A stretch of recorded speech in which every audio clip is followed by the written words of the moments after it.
খুব সহজেই বাড়িতেই তৈরি করে ফেললাম হাইড্রোপনিক ঘাস। আসসালামু আলাইকুম। তো আজকে মূলত আমরা করব কিছু হাইড্রোপনিক ঘাস, মূলত বাড়ি ট্রাই করব। হাঁস মুরগি রয়েছে, তাদের জন্য দেবো, তাই কিছু ট্রাই করব আজ আমরা হাইড্রোপনিক করতে পারি কি। তো প্রথমে আমরা গম নিলাম, গম দিয়ে মূলত তৈরি করব। গমটাকে মূলত ভালোভাবে ধুয়ে যেগুলো খারাপ গম সেগুলো ফেলে দিলাম। তারপর মূলত আমরা কাপড় দিয়ে মুড়িয়ে রেখে দিয়েছিলাম 12 ঘন্টার জন্য। 12 ঘন্টা পর হালকা হালকা গমের কল বেরিয়ে এসেছিলো। তারপরে আমরা যেই ঝাঁপিটা আমি ব্যবহার করছি, এটা মূলত আমার মা মাছ ধোয়, ওই ঝাঁপিটাই মূলত আমি করার চেষ্টা করছিলাম। গম প্রথমে ওই ঝাঁপিটার মধ্যেও দিয়ে দিলাম, ভালোভাবে যেন চারিগুলো এক সাইডেও যেন ফাঁকা না থাকে।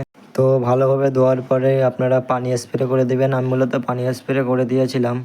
তারপর একদিন পর দেখতেই পাচ্ছ কলটা একদম ভালোভাবে বেরিয়েছে। দেখতেই পাচ্ছ একদিন পরে মূলত এটা কল প্রতিটাতে এরকম ভালোভাবে বেরিয়েছে, আপনাদের একটা দেখাচ্ছি। তারপর 2 দিন পর দেখতে পাচ্ছ ভালোভাবে সব কটা কল এবং শিকড় আস্তে আস্তে বেরিয়ে আসছে।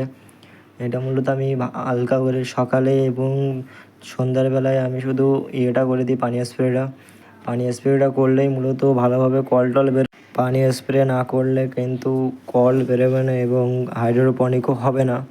তারপর 2-3 দিন পর দেখতে পাচ্ছ সবুজ সবুজ হালকা হালকা কল বেরিয়েছে।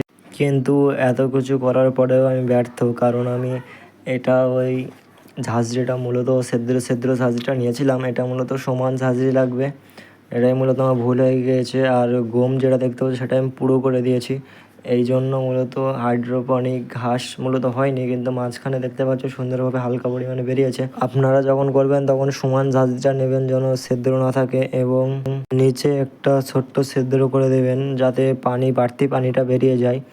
তো আমি মূলত এই স্প্রেটা দিয়ে মূলত স্প্রে করে দিতাম।